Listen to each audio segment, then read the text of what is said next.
સમાચાર અમદાવાદથી સામે આવ્યા છે। અમદાવાદ શહેર પોલીસ દ્વારા આધુનિકરણ યોજના અંતર્ગત અમદાવાદ શહેર પોલીસને ડિજિટલ સાઉન્ડ લેવલ મીટરની ફાળવણી કરવામાં આવેલ છે। તો અત્યારે લગ્નની સિઝન ચાલુ થવાની અને તેને લઈને નિર્ણય લેવામાં આવ્યો તો દરેક ડીસીપી ઝોન ઓફિસે એક મશીનની ફાળવણી કરવામાં આવી છે।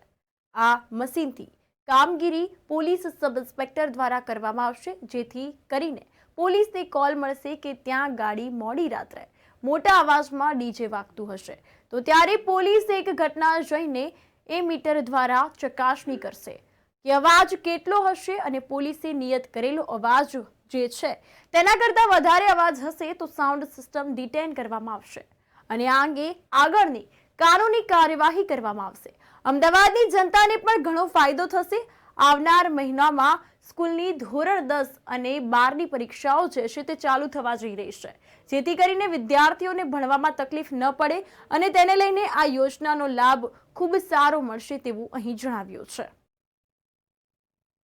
લગ્નની સિઝન આવી રહી છે ત્યારે સાઉન્ડો વાગવાનું ચાલુ થશે અને એક તરફ એક્ઝામનો દોર પણ આ 2 મહિનામાં ચાલુ છે, ત્યારે અમદાવાદ શહેર પોલીસ દ્વારા જે ખાસ કામગીરી કરવામાં આવી છે તે જે વિઝ્યુઅલ છે એને ચેક કરવા માટે, જે સાઉન્ડ સિસ્ટમ છે એને ચેક કરવા માટે, એના માટે ખાસ કરીને એક ખાસ કામગીરી મશીન ફાળવવામાં આવ્યા છે।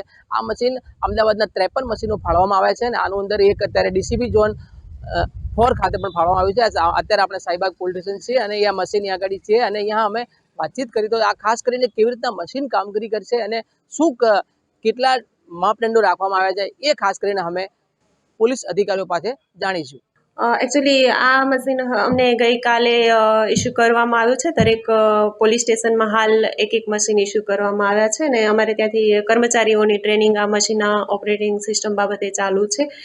તો અમારા જે આ કર્મચારીએ આ મશીન અંગે ટ્રેનિંગ લીધેલી છે એ તમને પ્રાઇમરીલી કહેશે કે કેવી રીતે આ મશીન કામ કરે છે। ડિજિટલ સાઉન્ડ લેવલ મીટર છે। મેડમ, ખાસ કરીને જોવા જઈએ તો જનતાને કેટલો ફાયદો થશે, કેમ કે અત્યારે લગ્ન સિઝન પણ ચાલી રહી છે અને કંઈક ને કંઈક એક્ઝામના પણ દોર ચાલી રહ્યા છે, તો જનતાને કેટલો ફાયદો છે આને કેવી રીતના મશીનને જે તમને આપવામાં તો કેવી રીતના જોવો છો આને?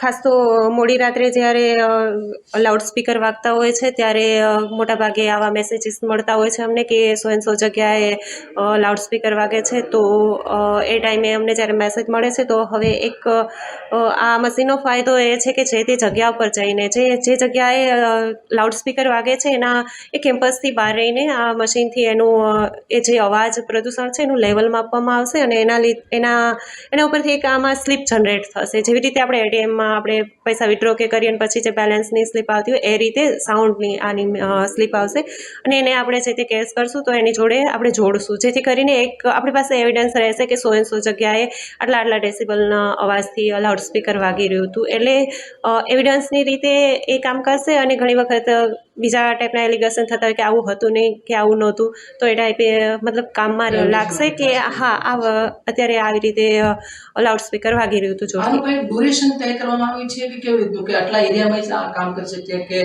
એક્ઝેક્ટ જે જગ્યાએ જે ફરિયાદ આવી છે ત્યાં જવું પડશે? નહીં, ફરિયાદની જે જગ્યાએ લાઉડસ્પીકર વાગે છે એ જગ્યાએ જવું પડશે। એ હજુ અમારે આની હજુ કાલે જ ઇસ્યુ કરવામાં આવ્યું છે, એટલે જે એની ખૂબીઓ અને ખામીઓ ધીમે ધીમે સામે આવશે એ બાબતે હાલ કંઈ ના કહી શકાય, પણ એની એક રેન્જ હોય છે। જેવી રીતે દરેક ડિજિટલ ડિવાઇસની રેન્જ હોય છે કે બ્લૂટૂથ છે તો સો એન્ડ સો મીટર સુધી એ કેપ્ચર કરશે, એ રીતે રેન્જ રહેશે।